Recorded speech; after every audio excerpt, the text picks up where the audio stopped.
He was looking for her on the date on the 31st of July. She'd been out with her brother. When they come home, they argued on the garden. Jeffrey went in the house, they were shouting. The end all was he stabbed her to death. He stabbed her. For most of us, our first childhood memory is something we look back on fondly. But for Chris Kinsey, one of his first memories is the dark night his father stabbed his mother to death when he was aged just 4 years old. When he came out of prison, it was decided by family, not by social services, not by local authority. It was decided by family that I should be with my younger brother. We should be sent back to live with the man who killed our mother. Those 2 years, from the age of 7 till just before 9 years old, were the most awful experience any child could go through. We were starved, neglected. We should just come and go as we please. We just wander in and out of the house. We weren't fed.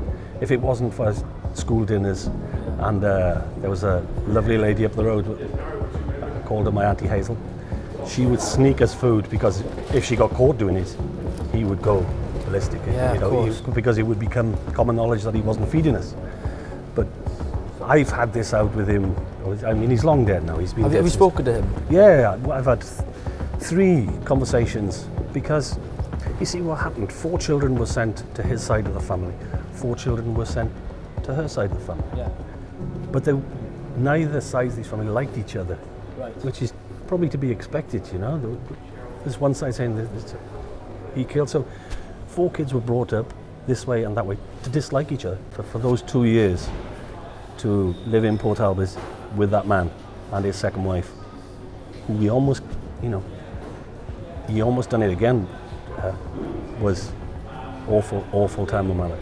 Did you have any concept, or like growing up as a child, did you ever think this isn't a normal way for a child to be brought up? Were you of that understanding at that age? I've talked about this a lot, you say.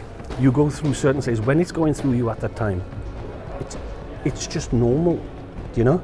You start to normalize the not normal, and then you go through a stage, through your teenage years, you know, when, you know, you're trying to impress the girls, you're trying to get a girlfriend, you know, you're trying to impress the lads, and you become ashamed. Then you're ashamed of that it's happened to you. So you then, again, you don't talk. You won't talk about it. You'll just brush it off, or you'll lie through your 20s. I mean, that's when you say you could either go, you're a big strong lad, you could go and exact your revenge if you wanted to. You could say to the girl, it was what it was. But it was in my 30s when I realised I was affected. We will have the third and final part of Chris's story on Cardiff TV very soon.